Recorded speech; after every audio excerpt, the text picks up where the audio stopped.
বেশ অনেকদিন হলো রান্নার রেসিপি শেয়ার করেছি, কিন্তু আজ সকাল থেকেই সুন্দর বৃষ্টি পড়ে চলেছে। রান্না করেছি ঠিকই, কিন্তু রান্নার ভিডিও করতে ইচ্ছে করছিল না। আজ আমরা সারাদিন কিভাবে কাটিয়েছি সেটারই ছোট ছোট টুকরো আপনাদের সাথে শেয়ার করব।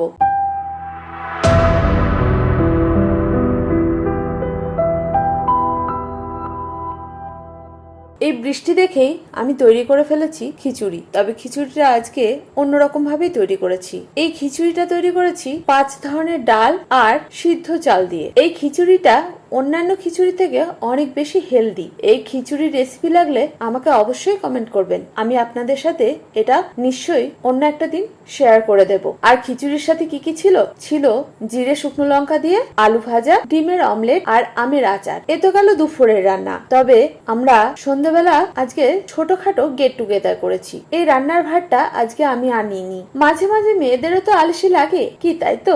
আর এই কারণেই আজ সন্ধ্যে থেকে রাত্রি পর্যন্ত সমস্ত কিছুই বাইরের খাবার আমরা খেয়েছি। এর মধ্যে ছিল 2 ধরনের কাবাব, ছিল চিকেন ড্রামস্টিক, সেটাও প্যান ফ্রাই ছিল, আর ছানার জন্য ছিল মোমো, স্যুপ। রাত্রে মেনুটা পুরোপুরি দেখানো যায়নি, তবে এখানে কিছুটা রেখেছি চাউমিন। এর সাথে ছিল ফ্রাইড রাইসও, সাইড ডিশও ছিল। এই সমস্ত কিছু হজম করারও তো একটা ব্যাপার থাকে, তাই না? আজকে আমরা বলতে পারেন একটু আনহেলদি খেয়ে ফেলেছি। সঙ্গে কিছুটা কোল্ড ড্রিঙ্কস আর সফট ড্রিঙ্কসও ব্যবহার করেছি। তেমনি ছানাদের জন্য ছিল চকলেট। এই সমস্ত কিছু নিয়ে আজকের দিনটা আমাদের সুন্দরভাবে কেটেছে। এরকম বৃষ্টি মুখর দিনে আপনারা কে কিভাবে কাটান আমাকে কিন্তু কমেন্ট করে জানাতে ভুলবেন না। আর আমার রান্না কে কোথা থেকে দেখছেন সেটাও কিন্তু জানাবেন, আমিও তো জানতে পারবো আমার ফ্যামিলি মেম্বাররা কে কত দূরে আছেন। যাই হোক, আজকেই যারা আমার প্রথম ভিডিও দেখছেন তাদের কাছে আমার ছোট্ট অনুরোধ, ইউটিউব থেকে দেখে থাকলে চ্যানেলটাকে সাবস্ক্রাইব করবেন, ফেসবুক থেকে দেখে থাকলে পেজটাকে ফলো করতে ভুলবেন না।